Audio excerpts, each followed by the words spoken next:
massive attack on Baghdad, that situation is clearly going to be much, much worse beginning tomorrow. What specifically is the administration planning to do when the sun comes up? Well, one, that's not necessarily true. The destruction of a palace of Saddam Hussein's or the destruction of a military facility may not have anything to do with the feeding of the Iraqi people. In all cases, the United States is leading the effort, and along with the military come massive waves of humanitarian relief in the form of food, in the form of medicine, in the form of everything that may be necessary to help protect and to feed the Iraqi people. We will see if any of that is indeed necessary to the degree that has been anticipated and planned for. But you should not necessarily leap to that conclusion based on what you saw on TV today. Just one final question. President Chirac of France said today that he would not support a UN resolution that would give the U.S. and Britain the authority to administrate in Iraq. What's your reaction?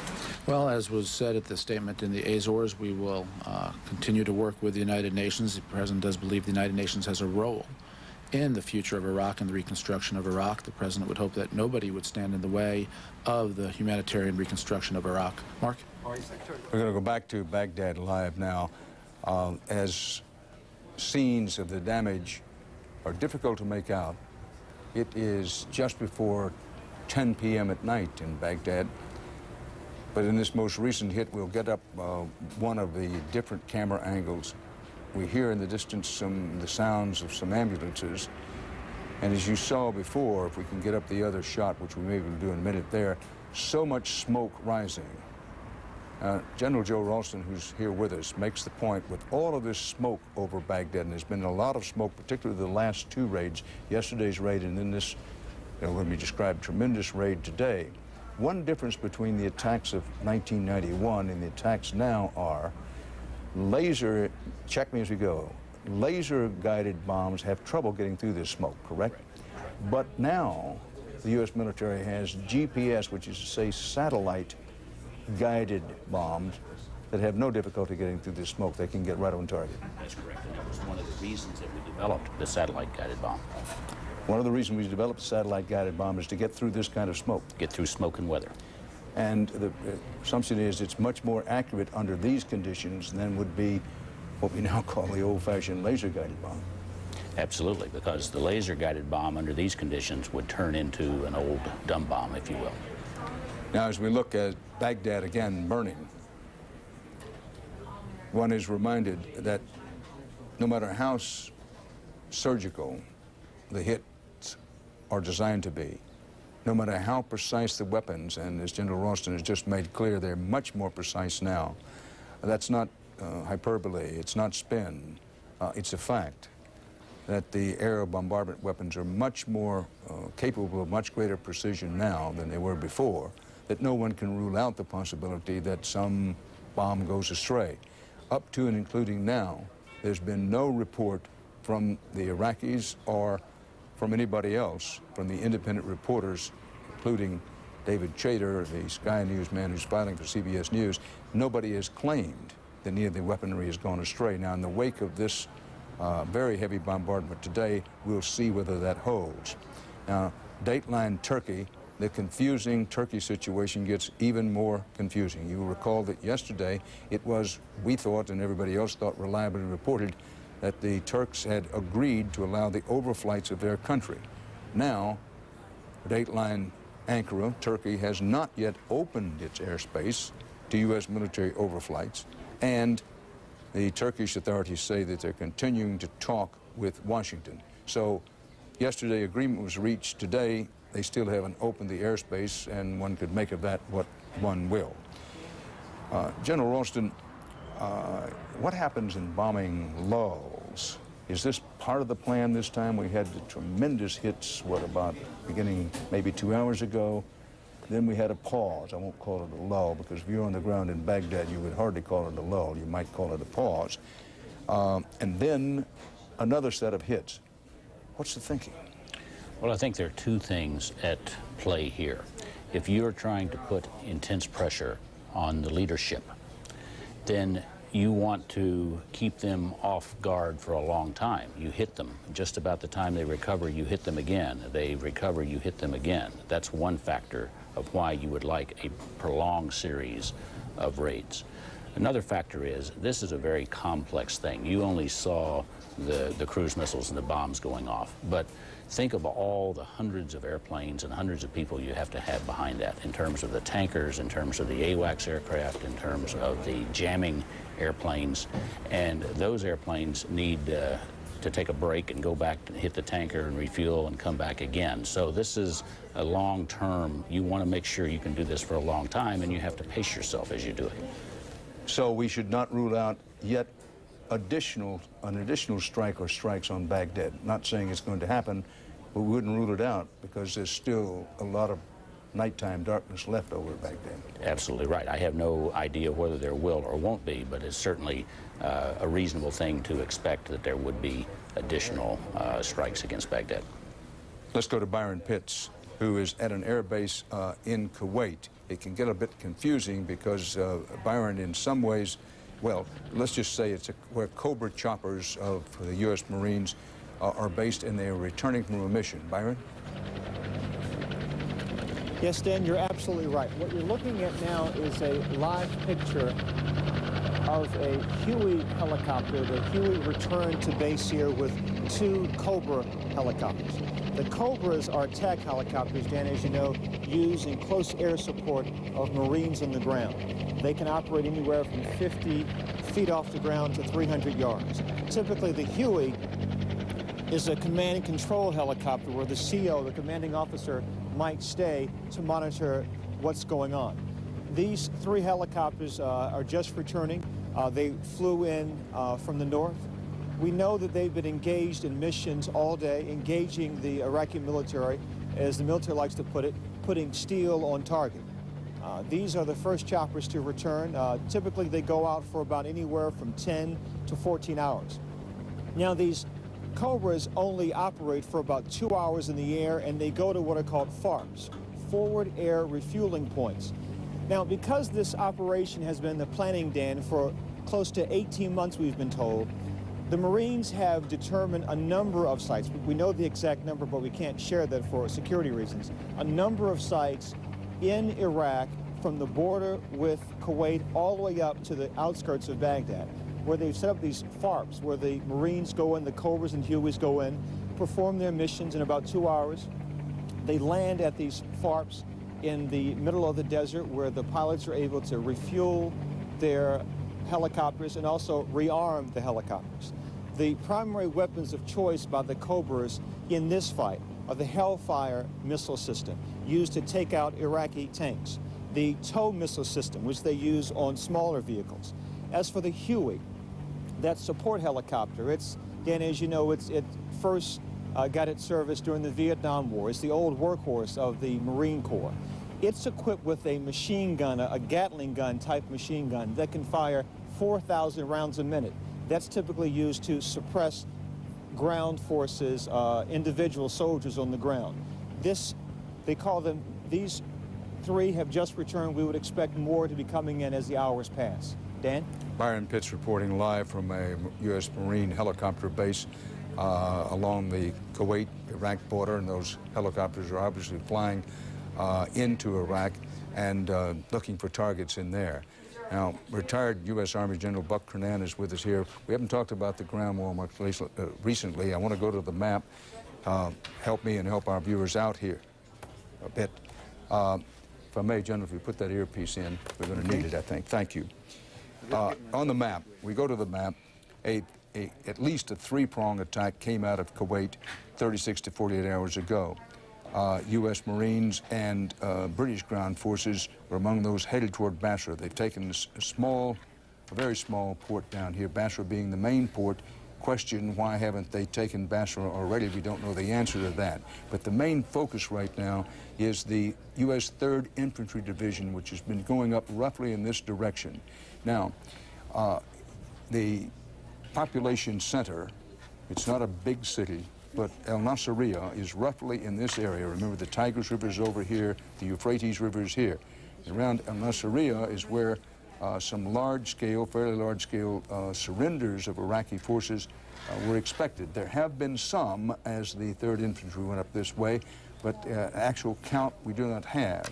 Now, there is a report unconfirmed, but we have some reason to believe is true, that a U.S. Special Forces unit has laid down a special crossing bridge across the Euphrates. Keep in mind there are regular bridges there which have not been blown so far as we know, and that if General William Wallace, who commands the ground forces in Iraq, chooses to go across the regular bridges, he can still do that, but also the Special Forces are believed to put down a bridge to cross over the Euphrates. But at last report, the U.S. 3rd Infantry Division General was still west of the Euphrates and was at least 1/3 of the way to Baghdad itself.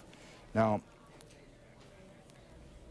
hold on just a minute, General. I was going to come to you, but we're going to go back live to Baghdad because more anti-aircraft fire has opened up, and it could be a prelude to another strike. Let's watch and listen for a moment.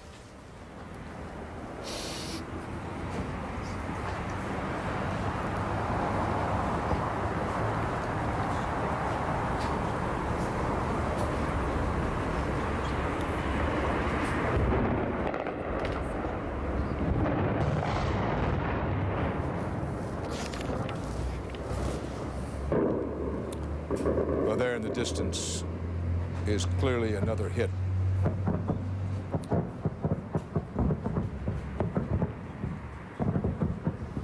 I don't know in what direction the camera is pointed at the moment. This is the 3rd distinct wave of bombings that has hit Baghdad thus far. General Ralston? Sorry.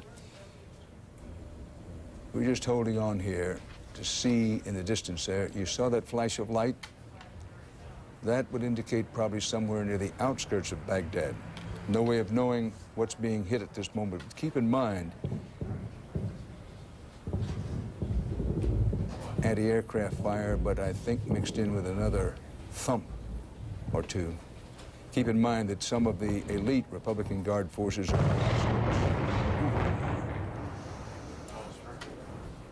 Oh, that was big. Some of the elite Republican Guard forces are on the outskirts of Baghdad. Others, according to David Chater, the Sky reporter who's also filing for CBS News, has said have already infiltrated into Baghdad itself in private homes. Belief is they may be in some of the mosques. This is, as I say, number 3 in terms of waves of attacks on Baghdad today. By far the largest and most destructive began about 2.5, 3 hours ago. Then there was a pause, another series of hits, much shorter duration, fewer bombs and missiles, and now this is the 3rd time, which comes after another pause. But you can see in the left-hand half of the screen, just about in the middle, on the left-hand side, burning in the distance what appears to be the major target this time. A lot of lead up into the air. They're putting a lot of air bursts. David Chater from Sky News is talking to his home office in Britain, also filing for CBS. Let's pick him up in progress. They're striking anything, whether they've got any radars left, or I don't know what's happening, and I can't tell you exactly the state of readiness here of the air defenses. But that was the first time I heard the low-level swoop of jets. I heard the roar of engines 3 times. They were low, but I couldn't actually spot them myself, but their target was directly in front of me, and a huge column of smoke going up at the moment. A lot of ambulances going around, a lot of ambulances on the street at the time this attack came through. There's no warning, of course. We had the air raid siren, I don't know how long ago now. But the attacks are continuing across the city. Bombs are falling for the first time. I've heard those jets. I haven't seen them, but I've heard those jets. They were low. Just a bit more coming from the RAF. They've also said that every effort is being made to avoid civilian casualties and also damage to civilian infrastructure. And all the weapons they've been using are precision-guided. Would that tally, David, with what you're witnessing? I couldn't possibly say. I mean, it's very hard for me to say what targets they're going for, and I'm not going to say what targets they're going for. But trying to avoid civilian casualties in these conditions, I would say, is impossible. There are a lot of ambulances around. The hospitals are filling with casualties. Tomorrow morning, when this long night of attacks is over, I'll be able to give you a much more accurate picture. It's impossible for the RAF or the Pentagon to say what's happening, but here on the ground, I would say yes, there are a lot of casualties, no matter how surgical they think these strikes are in such a densely populated urban environment. As I saw this morning in the hospitals myself, there are a lot of children, men, women and children who have been caught in the shrapnel, caught with the glass blowing in their apartments. In a city this large, not everybody is always in a bunker or taking shelter. There's always somebody, children playing games or going out shopping. It's inevitable that a strike of this intensity is going to cause a lot of casualties, and I've never seen anything like this. I mean, it's extraordinary. The scenes right in front of me at the moment after those low-level swoops by jets, Allied jets, now you have confirmed, British jets probably, but 3 bombs exactly in front of me, exactly in the same place. No idea what it is, but ambulances were operating in that area as they came in. There was no warning at all. Just heard the whoosh of the jet engines, and then the strike of the bombs. 3 bombs in a row on exactly the same location. David, it's Tim Marshall here. Tell me, do the Baghdad population, do the people have sufficient air raid shelters? They have a huge number of, Tim, as you know, you've been here too, a huge number of public air raid shelters, but there's been an intense feeling here since the last Gulf War, 1991, that after the Al Amaria incident, where there were over 400 casualties in a public shelter, most of the people here fear to go into those because of what happened, 2 missile strikes into the shelter, and there were 400 dead as a result of that. So that is very much in their minds here at the moment. Most of the families I speak to shrug their shoulders and say, you know, they've got loads of children, 10 children, but they're not going into the bomb shelters. They're going into their homes. They're bunkering down. They've got some sort of bunkers from the Iran-Iraq war, most of them actually, so they just rehabilitated those and sheltering under those at night. Completely inadequate, of course, for the sort of ordnance that's being dropped on this city at the moment. The shrapnel, the hot metal, the explosions, the shattering glass. If they're caught in the open when this is going on, of course there are casualties, but terrifying for them tonight. As this attack continues, no all clear is sounded. I suspect we'll not hear an all clear. The air raid siren went off once, and the Akak fire and explosions were already happening. So the air defenses were caught by surprise. We just don't know what's happening, when it's going to happen, but a lot of fires burning, a lot of ambulances moving about in front of me. And David, have many, if you're allowed to say this, have many people left the city in advance of this? Sorry, Tim, you'll have to say that again. How many people? I beg your pardon. If you're allowed to comment on this, if you feel it's okay, have many people left the city in the last few days? No, it's been impossible for them. Most of them have decided to stay with their families, to stay with their relatives, to stay with their children. Where will they go? Who's going to look after them if they do leave the city? This is their home. This is where their family is. This is where the children went to school. They're trying to get on with their lives as best as they can, but under appalling conditions. And tonight, they're tasting exactly what the Pentagon have called shock and awe. But they're not doing it in large public shelters. They're doing it in their own homes. They're perhaps many of them who haven't built shelters, perhaps in their basements or their cellars or under tables at the moment. David, you were on air for most of the original fierce bombardment, but there was a time when your phone line was cut. And we were watching it here, and we took an editorial decision not to talk over the pictures, and we just sat here and watched for about 10 minutes. Our jaws were dropping open. It was awesome. But can you tell us the effect on you and our colleagues, Velko in Milan and Josh that are there?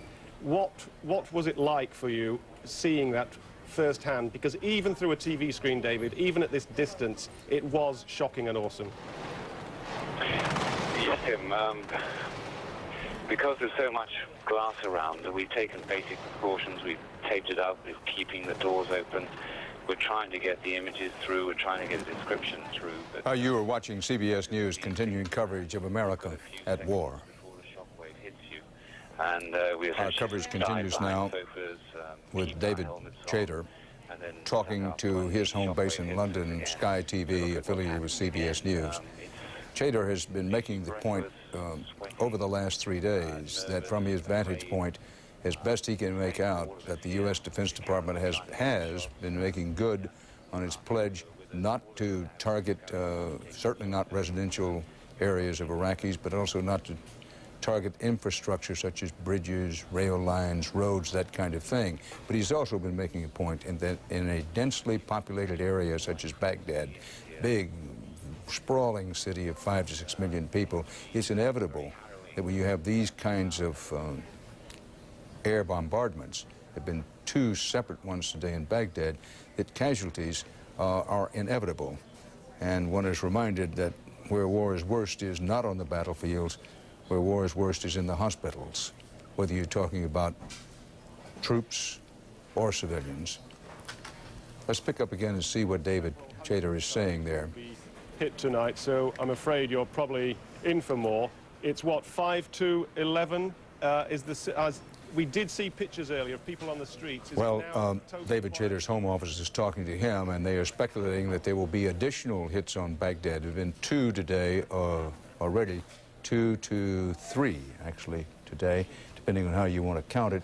But it's entirely possible there'll be additional hits on Baghdad as we go along. We know that there are other airstrikes going on in Iraq, particularly in the northern part of the country in Kirkuk. Also around Mosul, we believe there are airstrikes up there. We know about Kirkuk. We believe in Mosul. What we know about Mosul is that there have been explosions, but the source of those explosions is not yet totally confirmed, although there's a widespread belief that there are airstrikes up there. Now, we were talking, as we continue to look at the live picture in Baghdad, and we're going to leave it up just in case there are additional strikes. We were talking about the ground war, which we've had a scant opportunity to cover, and talking with retired Army General Buck Kernan. Look, we were talking about the 3rd Infantry Division and its tanks. There have been reports, because we're cautious about confirming things, there's certainly a widespread reports, and we're trying to absolutely confirm it, of some tank battles. As the 3rd Infantry Division gets deeper, already over 1/3 of the way to Baghdad. There is that, and I also want to correct something I said before. Lieutenant General William Scott Wallace is the Corps commander, but Lieutenant General David McKernan is the overall ground force commander for Iraq. So That's correct. To clear that up. But let's go back to our map now and talk about Al-Nasiriyah, which is along the banks of the Euphrates. What are the chances that the 3rd Infantry Division with its armor is in effect bypassing Al-Nasiriyah and just continuing up the west side of the Euphrates, or is it inevitable, if they haven't done so already, that they're going to cross the Euphrates to get into this, the Euphrates and Tigris Valley, so they can have a somewhat shorter route and go up there? It's very possible. They have numerous routes of advance up there. They will probably bypass as much as they can, in particular those things that will not interfere with any of their ground operations. They eventually will have to cross the Euphrates River to get into Baghdad, or at least to cordon off Baghdad if that's their mission. But there's any number of crossing sites that they may have there. Al-Nasiriyah is one of the primary places. There was a report earlier that you had about the Special Forces. Special Forces doesn't have any bridging. They may well have identified additional bridging locations. Now, the 3rd Infantry Division does have its own organic bridging material with it, and it will bring it with it, and it will, if it identifies a site that needs its own bridging, it will bring it forward in sufficient time to not slow the rate of advance and to get the main body across. Thank you, General. We have on the phone with us Cynthia Bowers, who's aboard the carrier USS Lincoln in the Persian Gulf. Combat sorties against Iraq have been flown from the carrier deck there. Cynthia? Dan, it was a very eerie night tonight, because when the jets took off around 6:30 our time, we knew where they were headed, and of course the pilots knew where they were headed, and for us it was largely a matter of sitting and watching the pictures of Baghdad and knowing, you know, what was going to erupt there any minute. And when it happened, it was still kind of staggering, and we understood the shock and awe part of this.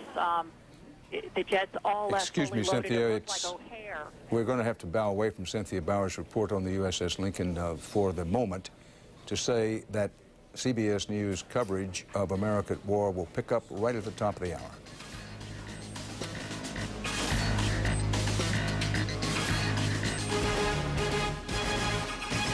This CBS News special report is part of our continuing coverage of America at War.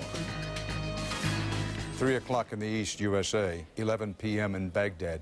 A hard-hit Baghdad again with selected targets. Headlines of this hour include Secretary of Defense Rumsfeld has declared the air war fully underway.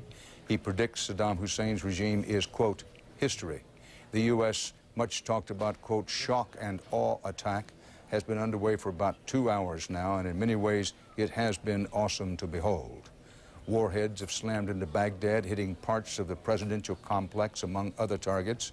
U.S. officials have been saying the scale of the air attacks today reflects the progress or lack of progress of backdoor surrender negotiations. These were some of the scenes as Baghdad was hit today, by far the most extensive bombardment of Baghdad to date. On the ground, U.S. forces in southern Iraq have reached the Euphrates River, and they have seized a bridge. They are now more than 100 miles into Iraq, well over 100 miles into Iraq. From the Kuwaiti border, it's about 300, maybe 350 miles to Baghdad, so they're at least 1/3 of the way to Baghdad. Earlier, U.S. Marines raised the flag over the southern tiny port city of Qasr, and they've taken full control of that southern port. 2 U.S. Marines are now confirmed to have died having been shot in combat. And American officials believe, now they say, that it was Saddam Hussein speaking on that televised program that we've seen him on now 3 times, including today, though government officials in Washington point out it's possibly a pre-recorded speech and possibly some these appearances were recorded before the attacks begun. The government officials also say that they are convinced Saddam and his sons were in the bunker targeted that night. Their condition now still unknown, and today's scenes on Iraqi television showed Saddam Hussein in a meeting with some of his military advisors and one of his sons. It's a little uncertain whether it's the older son or the younger son. The latest information indicates, contrary to what we reported earlier, that it may indeed be his younger son. But at any rate, he's seen with one of his 2 sons in what was shown on Iraqi television today. Again, Askerit's bottom of the page, no one can say whether that was something canned ahead of time or pre-recorded. Now, we have on the phone with us, take a look, Buck Hernan. You believe that's the younger son talking to his father? I do. That's the younger son there. I don't see the older son at all. All right, this is the videotape shown today on Iraqi television. And I repeat for emphasis that the U.S. government has checked 8 ways from Sunday and Monday and say they're convinced that the picture is that of the real Saddam Hussein, although they don't know when the picture was taken. We have on the telephone with us Cynthia Bowers, who's aboard the carrier and with the carrier group surrounding the USS Abraham Lincoln. Are you still available? Cynthia, Yeah. I want to pick up with your report. Forgive us for the interruption, but you were saying that a lot of warplanes have come off the deck of the Lincoln today. Right. They left around just after dark, actually. So many planes, dozens of planes. They were lined up much like the runway at O'Hare, just one after the other being catapulted into the sky. The deck was just vibrating with the intensity of the engine roar and with the excitement of what was about to happen. And then there was the kind of the odd waiting period where a lot of us sat and looked at pictures of Baghdad on television and the different TVs around the ship, waiting on the effects of the strike to start showing up on television. It was a matter of, we knew what was coming, and it was just a matter of wait and see. But the reaction here was shock and awe on our parts. I mean, we knew what these planes were loaded with, 1,000 and 2,000-pound bombs. It's been very clearly delineated to us that these had strategic targets that have been well established ahead of time, no intention for any collateral damage or civilian injuries in human terms. But the jets all took off, and we were not allowed to talk about this at all until the jets made their way back. So we've been in kind of a state of waiting, watching, and now when they heard that the jets were coming back, a huge roar erupted from the hangar bay of this carrier with delight that their boys and girls were making it back home safely. Cynthia Bowers aboard the aircraft carrier USS Abraham Lincoln. Let's pause for a second to point out that an aircraft carrier is literally a small city with anywhere from 7,000 or 8,000 up to maybe 12,000 or 13,000 well-trained American sailors and Marines on board. And let's just think for a second what it takes to keep that big warship where it's supposed to be, doing what it's supposed to be doing. On the telephone now, CBS News correspondent John Roberts with elements of the 1st Marine Division somewhere in southern Iraq. John, resistance met so far? Dan, there's been absolutely no resistance. That's been the curious thing about the lane that we've been coming through the southern Iraqi desert in. We have seen absolutely nothing. The only actual human beings that we saw were a small group of Bedouins who had either a white flag on their tent or were holding a white flag as they were tending their flocks in the desert. There was a couple of people, a man and his wife that we went by, who actually waved their hands to say hello as the American military rolled by. Now, that might be a survival tactic as much as it is a welcoming tactic. I didn't know. We didn't stop to talk to them. But they're still expecting at some point the Marines that I talked to encounter an enemy. Some sounded today relieved that they didn't encounter any hostile fire. Some sounded disappointed that they came here to engage in combat, and they spent most of the day on a drive through the desert.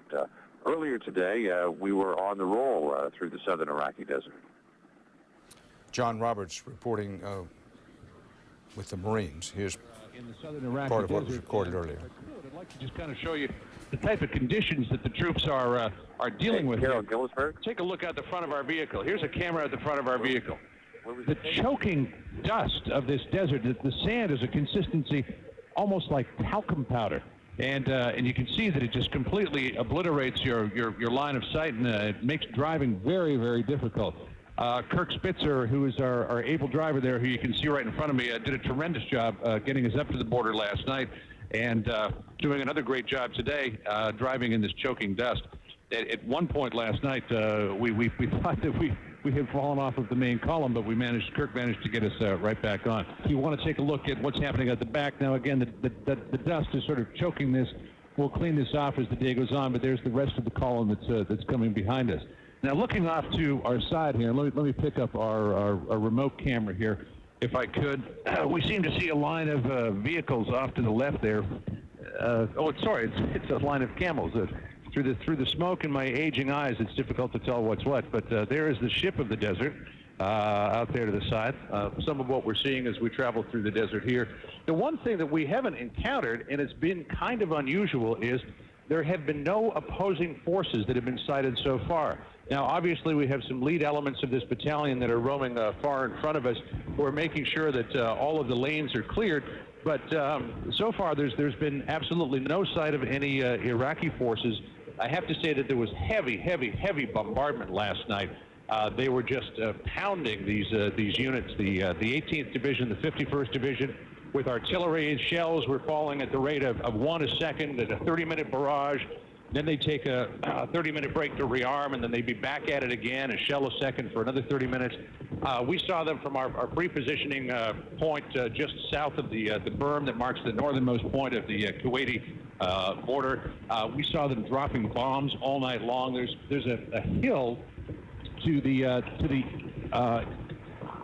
north, just to the north of the Iraq-Kuwaiti border, and I think I'm good in saying this because this was supposed to be attacked last night.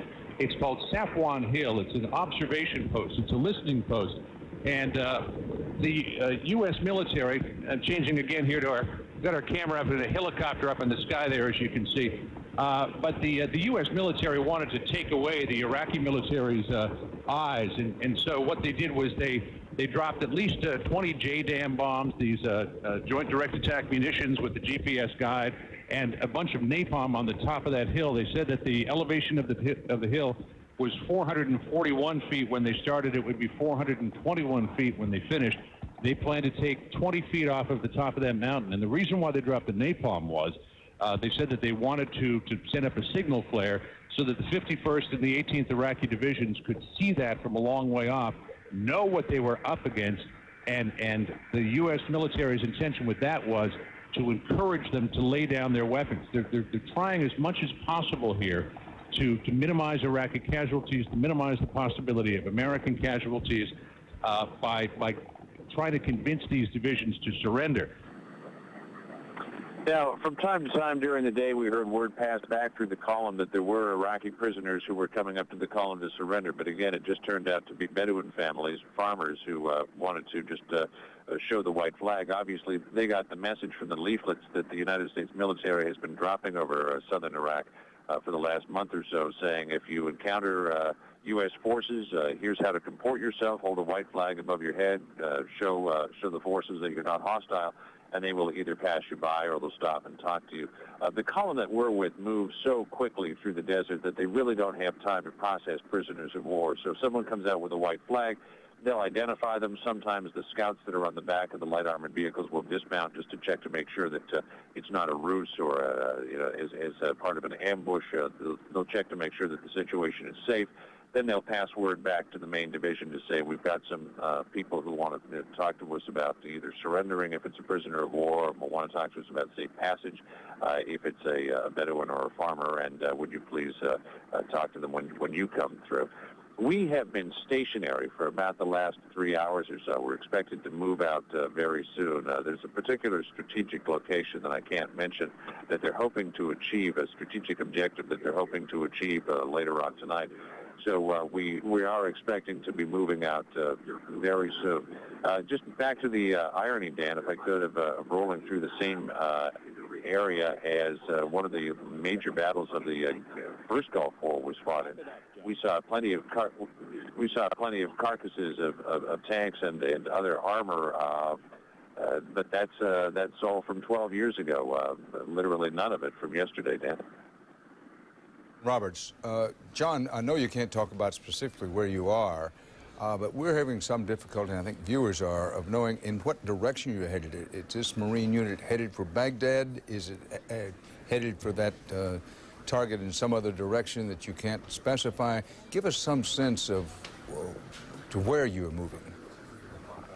Well, Dan, the commander of the unit that we're with is Lieutenant Colonel Eddie Ray. In 1991, he won the Navy Cross for defending Rear Division headquarters from an Iraqi battalion that came out of the oil fields in the southern part of Kuwait. He's a man who likes to be in the action. You don't win the Navy Cross if you don't like to be in the action, and it's his plan, I think, and I don't know if it will work out that way in terms of where the orders come down, but I think in his head it's his plan to be one of the first people to get outside the gates of Baghdad. I think that's something that he really personally would like to see happen. I'll bet he would. John Roberts reporting live on phone from somewhere in southern Iraq with a Marine unit that it would like very much to be the first or among the first to reach the gates of Baghdad, which may be another day or two away. The U.S. 3rd Infantry Division is well ahead of that Marine unit at the moment, operating at last report somewhere west of the Euphrates River, still in the bottom third of the country, but at least a third of the way plus between the Kuwaiti border and Baghdad. Now, with the 3rd Infantry Division of the U.S. Army is CBS News correspondent Jim Axelrod. He reports that the tank units and other units of that infantry division are moving, what he said, very fast. He filed this report on the move. According to the commander of the 3rd Infantry Division's 1st Brigade Combat Team, today's start of the ground war, in his words, couldn't have gone much better. He's talking about a day that saw troop movement from the Iraq-Kuwait border up to the edge of the Euphrates River Valley in 6 hours, a rate of speed he was very pleased with. Along the way, the 1st Brigade Combat Team captured the Jalabah Airfield, a former Iraqi military airfield that's been out of commission for 12 years since the end of the First Gulf War. This gives the U.S. Army an important place to base Black Hawk helicopters, Apache attack helicopters, medevac helicopters for any missions north from here. So the end of the first day leaves commanders of the 3rd Infantry Division, one of 2 main ground troop elements, pleased with the rate of progress, although they're not expecting the next several days necessarily to go the way today went. Jim Axelrod, CBS News, with the 3rd Infantry Division in Iraq. Now, we have new information about today's strikes on Baghdad. We're going to try to get up the videotape of the worst of the strikes, which came just after noon Eastern time today. And as we play this videotape, absorb this information. Today's attack, the first attack on Baghdad today, came from 320 Tomahawk cruise missiles fired by ships in the Persian Gulf and the Red Sea. This is according to Rear Admiral Matthew G. Moffett, who is commander of the aircraft carrier USS Kitty Hawk Battle Group. These missiles, 320 Tomahawk cruise missiles. I put an exclamation point behind that because the first night when Baghdad was hit, I believe it was hit by 36 Tomahawk missiles. Now, keep in mind, it doesn't mean that all of these missiles fell on anywhere near the city center of Baghdad. Some of them did, because we know that the sections of the old palace were hit along the Tigris River. But the 320 Tomahawk cruise missiles includes targets on the outskirts of Baghdad, as well as Baghdad proper, if you will. More missile alert sirens have been heard in Kuwait City, and Mark Phillips is there. Mark? Dan, we're under another alert here. As you can probably hear, the sirens are wailing again in Kuwait City. This is the 3rd time today that this has happened. There's no sign of any impact or any attack directly on the city, and thus far we've been lucky that there hasn't been anything right in the town itself. Earlier today, in some of the earlier raids here, there was one missile that was intercepted by Kuwaiti Patriot missiles and destroyed in the northern desert of Kuwait. But Kuwait City, for the 3rd time today and now the 10th time in 2 days, is under an air raid alert. Dan? Mark Phillips in Kuwait City. Mark, as I understand it, you haven't heard a thud of any missile. It's just, well, I won't say just, it's another alert, and the reason everybody goes to the gas mask is because there's always a danger one of these missiles gets through and turns loose some chemical or biological agent. But I'm just double checking. You haven't heard any thumps that would indicate to you of any kind of missile hit. There hasn't been any impact sound, any thump, any explosion here. In fact, over the past 2 or 3 days of these attacks, we've only heard, well, 2 days, we've only heard one explosion on the far outskirts of town. And we put on these masks and other gear when we have to because of the threat that those warheads that the missiles are carrying might in fact be chemical or biological. Thus Understood. far, all of the ordnance that's come in has been conventional. Understood, Mark. Mark Phillips reporting live from Kuwait City, where there's been another alert, and that alert might be taken a little more seriously after what happened earlier in Kuwait City, that another Iraqi missile of some description, nobody knows quite what these missiles are specifically coming from the Iraqis, but another missile of some kind is reported to have been knocked out by the U.S. Patriot missile defense system. Whether it was hit by a more standard generation of Patriot missiles or the new and supposedly vastly improved Patriot PAC-3 missile is unknown. I want to emphasize that the Saddam Hussein is believed to have had some missiles that he said he didn't have, missiles capable of carrying biological and chemical agents.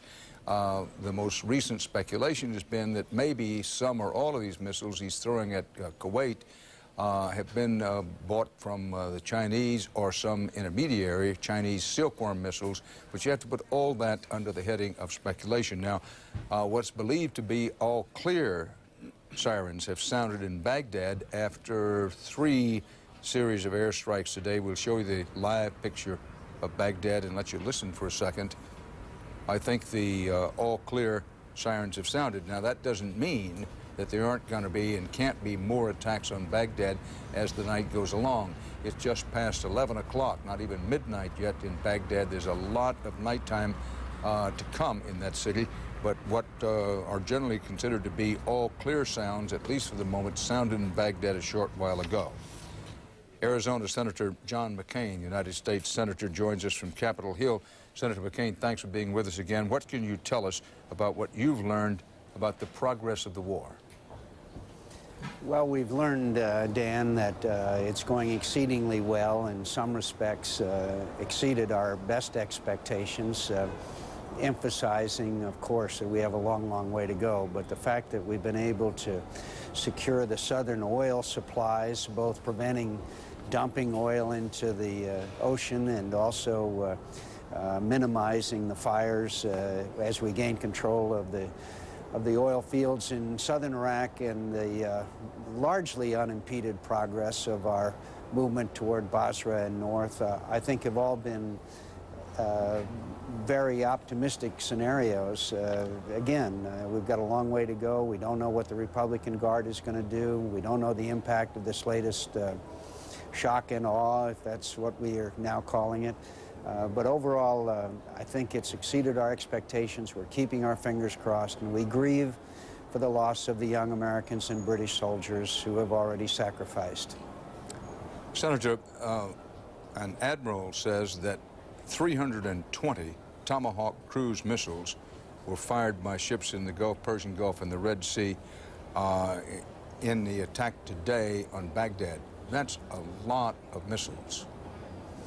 Well, it's been remarked on several times by you and others, and all of us who are observers and all of us who remember the Gulf War, the incredible difference in the accuracy of the firepower between the Gulf War just 12 years ago and that of today.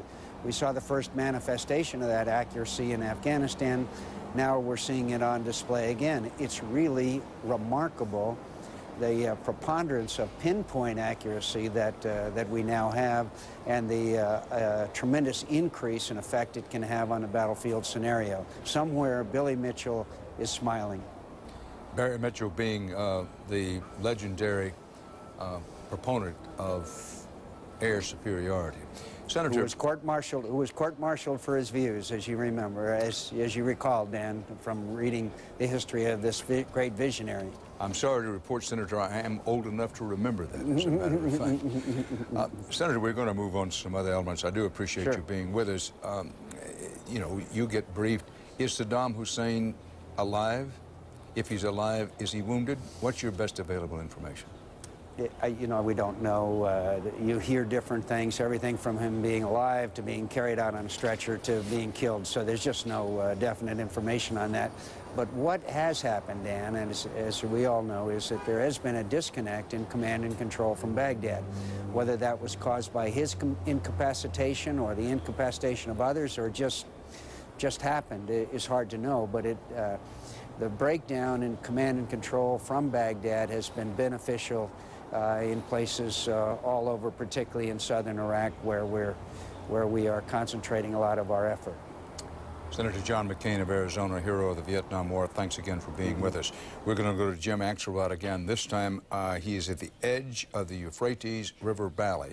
We can go to the map as we go to Jim. It's unclear to me whether this is live or on tape, but we're picking up this Jim Axelrod report. I believe that he's live. Yes, live from the edge of the Euphrates River, which is referred to any number of times from biblical times forward. Jim? Dan, yes, we are live, and the reason we have to be sort of circumspect in terms of our location is at the request of the military, not wanting to give specific miles that we've traveled today from the border. But it has been a rapid trip from the border. It started at dawn this morning. The 3rd Infantry Division, one of the 2 main elements supplying ground troops in this push towards Baghdad, sent through some of their 10,000 vehicles that they travel with in a massive push at the border, quite impressive to watch. And then they continued all the way up this push north, stopping at one point at the Jalabah airfield, a former Iraqi airfield that's been sort of out of commission the last dozen years or so, since Desert Storm. This was secured today by the U.S. Army, a task force from the 3rd Infantry Division. And this gives the Army a place to base not only Apache attack helicopters, but also Black Hawks and some medevacs, and allows the Army more mobility in operations north because they now have a place. Those Apache helicopters, as you know, are such sophisticated tank killers and attack machines. It gives them a place to base. So when I went to a briefing just about 2 hours ago with the commander of one of the brigade task forces, he said that the first day of the ground war had gone, in his words, as well as could be expected. Who knows what the next couple of days hold, but that's not the kind of phrase that a military man is going to throw around lightly. At the end of the first day of the ground war, that's what we're hearing here in Iraq. Dan? Things are quiet in Baghdad.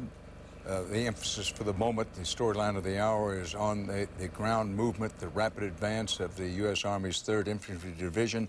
And Jim Axelrod, let me ask you, what about these reports that there have been some tank battles involving 3rd Infantry tanks? True or untrue, and any other sign of resistance? Well, the 3rd Infantry is divided into 3 distinct combat brigades. We are with the 1st Combat Brigade, and we do understand one of the other brigades was involved in some volley of fire back and forth. Tank fire, we are unclear and unsure and cannot confirm that, but we do know that of the 3 brigades, only one was involved in any kind of action today.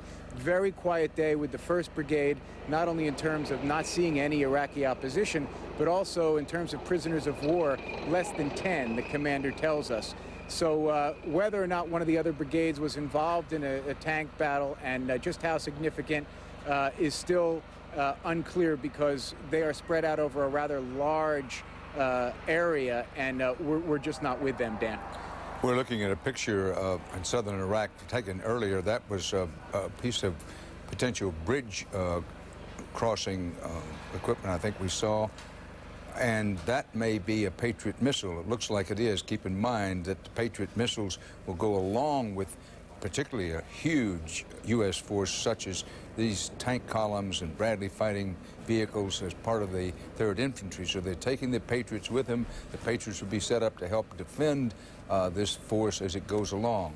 Now, these pictures, as we look at them and as we listen to Jim Axelrod live from the scene, these are the kinds of scenes that you would have seen during World War II in the great desert campaigns of North Africa. Of course, the equipment now is much more modern. Jim, if you're still with us there, we know that when an army moves, is able to move swiftly and keeps itself rolling, that morale tends to stand up pretty high. What's the situation with morale there? We know there have been some problems with sand. Sand is hard on equipment, but what do the troops say when you talk to them? Well, Dan, it's a particular point of pride, particularly with the 3rd Infantry, that they're self-contained. In other words, a huge unit, somewhere near 20,000 soldiers and some 10,000 vehicles, but that allows them to be entirely self-contained, and as I say, a particular point of pride that nothing is going to stop them. So as they came through today, the border, and as you say, this sort of massive undertaking, Hollywood-type pictures, there were thumbs up and smiles and waves as if this is what all the training was for. I should make a point, Dan, that this whole embedding process, one thing we've heard over and over from officers is they have a story to tell, and the reason they've wanted reporters close by is to get their story out, the military story out.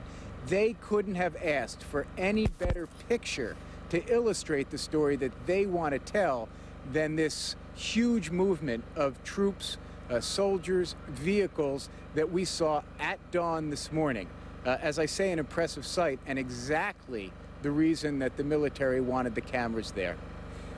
Speaking to Jim Axelrod, who's with the U.S. Army's 3rd Infantry Division right along just west of the Euphrates River.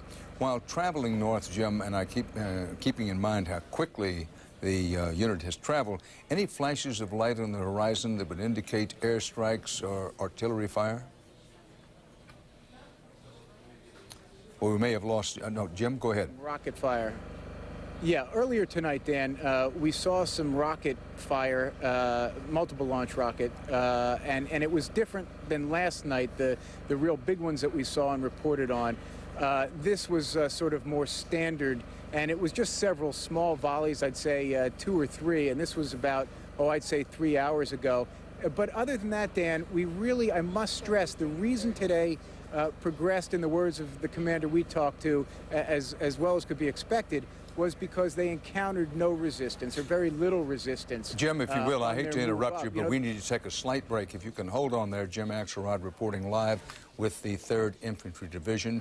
We're going to go to the half-hour mark and say to our stations along the way, this is CBS News continuing coverage of America at War. Stay in here with us.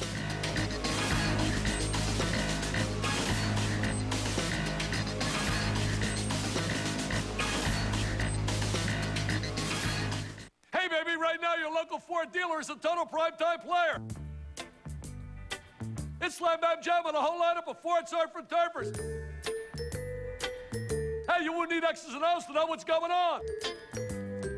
It's awesome, baby. It's Spring Madness. Now get 0% for 60 months on Ford Taurus or Windstar, or get $3,000 cash back. 0% can save you over $9,000. Bring home the win during Spring Madness at your local Ford dealer. Why do men climb mountains?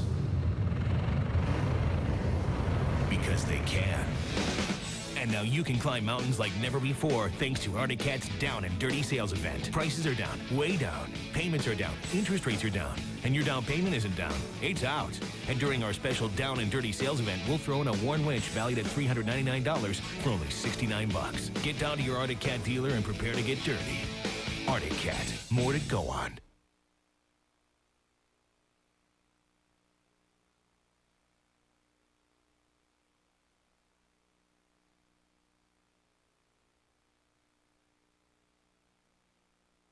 Southern Iraq, U.S. forces have made it about a third of the way plus to Baghdad, but at last report the 3rd Infantry Division was still operating west of the Euphrates River.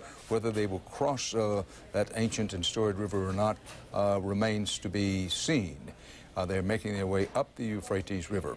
And Jim, I want to come back to you if you're still there, Jim Axelrod. Give us, I know you don't want to give a specific location, and we don't want you to for security reasons, but true that you're still operating west of the Euphrates. Has any part of the 3rd Infantry crossed that river? No, Dan, the briefings we've received is that everyone is still west of the Euphrates. As we were saying right before break, the speed, the rapid rate of movement today astonished even some officers. They went from the border, the Kuwait-Iraq border, to this current location where we are in less than 6 hours, stopping really only to stretch their legs and, as I say, secure this one airfield.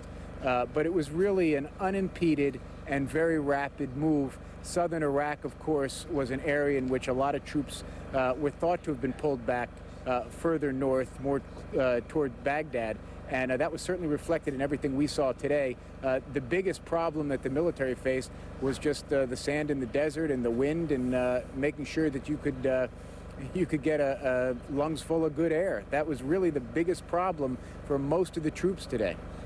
Jim Axelrod reporting live with the 3rd Infantry Division of the U.S. Army still operating west of the Euphrates River. We take you now live to CBS News correspondent Byron Pitts, who is at a U.S. Marine helicopter base that's undergoing once again an alert. Byron, tell us about it. Well, we just finished up our 9th alert of the last 24 hours. We all had to don our gas masks. We're already in our chemical suits, but we were just given the all clear a few moments ago, so now the Marines are going back to their jobs. The maintenance workers are going back to the Hueys and hangars. The pilots are going back out to the front line, the flight line, to finish their work. Joining us now, though, is the XO of HMLA 169. For security reasons, we're not allowed to give his name or his rank, but he's the XO, the executive officer for the Light Attack Helicopter Squadron 169, the Vipers. Sir, I know that you've been conducting operations. I know we're not allowed to talk about operations currently underway, but what can you tell us about the missions your Marines have been on thus far? Well, the primary missions our Marines have been involved in started yesterday afternoon, went through late last night, and continue through today and through the evening.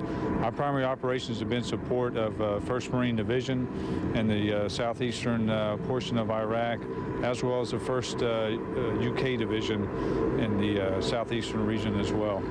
Those are the commandos, the British commandos who moved into the southern portion. That's correct. The 40 and 42 commando units that move into as part of the 1st UK Division. I know that there are a lot of family members back in Camp Pendleton who've been watching CBS to keep track of the 169. Any words of encouragement to them that your Marines are well, morale is good?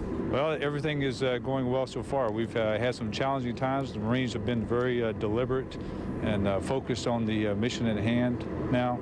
I would like to say, though, for the families back home, we appreciate all their support. That's a critical part of not only supporting our Marines here, but also supporting the families back home. Also, sir, I'd like to say our thoughts and prayers go out to those U.S. Marines and the United Kingdom Royal Marines that were killed in the mishap last night. Tragic event for all the forces here. I know that a number of those Marines were friends of members of your squadron. How does it impact morale here? Your men and women are working around the clock, a part of this powerful force, but yet accidents happen, lives are lost. How does it impact the morale of your Marines? Well, it's a tough event. It is the word on that type of event gets out very quickly. The Marines understand that type of things. While it's not acceptable, we understand it is a part of the operations that we do. So again, it is a tragic event for all of us, but we have to continue to go on, and doing anything less would be unfortunate and not honor those Marines that did have a sacrifice there. Talk about the impact of these alerts we've had. 9 in the past 24 hours. Your Marines have to put on we're already in the mop suits. They have to guard against those masks, the gloves. How does it impact the work they have to do day to day? Well, it's not a scheduled event, and it is come, at any time. I would probably tell you that probably the biggest impact that we've had is the interruption to the work that we're doing, as well as the sleep and the rest of the Marines getting. For example, last night we had flight ops all evening, and we had to continue ops today, and Marines were getting 1 and 2 hours of sleep last night, if that. And as they continue on, this does play into part of the fatigue and wears on the Marines. Yes, sir. We appreciate your time. Thank you so much. Thank you, sir. Thank you very much. The XO, the 169 from Camp Pendleton, California. Dan, back to you. Byron Pitts reporting live from that Marine chopper base. And to put that in context, another missile, we don't know what kind of missile, was thrown at Kuwait today. It reportedly was knocked out of the sky by the U.S. protective Patriot missile. Keep in mind that the new Patriot missile intercepts any incoming missile at a very high altitude, and it's in effect a bullet hitting a bullet, not like the old Patriot, which when it got in sort of the neighborhood would explode in hopes of knocking down the missile. These new Patriots are capable of hitting it dead on, as I say, bullet hitting bullet. And so far, there have been no casualties and really no damage from as many as 7, 8, possibly 9 missiles of some description that have been thrown in the direction of Iraq. What you have here is an overview of Baghdad. Keep in mind that a barrage of mighty explosives, a whole barrage a day, over 300 Tomahawk cruise missiles hit in and around Baghdad. The Council of Ministers is burning. Parts of the old presidential palace are burning. Parts of the presidential residence complex are burning. These, by the way, are large areas. This isn't just a case of one building. The foreign ministry was hit last night. Whether it was hit today, we do not know. And in the pictures, you could see great clouds of smoke and hits on the outskirts of Baghdad. I'm going to replay some of the earlier nightmare that was descended on Baghdad. When you talk about 360 or so Tomahawk cruise missiles, those are the ones that are fired from sea, not to mention other guided bombs it gives you some idea of how heavy this air attack was on Baghdad. However, this was not the ultimate air attack that could be perpetrated on Baghdad. Because for one thing, the so-called E-bomb, the one that knocks out anything with a transistor in it and would in fact knock out all the electricity, obviously was not, I repeat for emphasis, not dropped today. As you look at those pictures of what happened to Baghdad earlier in the day, let's go to CBS News correspondent Mark Strassman, who's with the 101st Airborne, still in Kuwait. Mark, any word on when the 101st may move out? Dan, there's some word here I can tell you about. Clearly, these folks, these troops, that is, watching the day's events with great interest. I mean, all of the attention, understandably, today has been on this mighty and impressive first wave of U.S. troops that have been crossing the border, especially the 3rd Infantry Division and the Marines. But there's also a second wave that's going to come right behind them, and that hopes to do more than its share of effort and damage to Saddam Hussein and his war machine. And clearly the 101st Airborne Division is part of that second wave.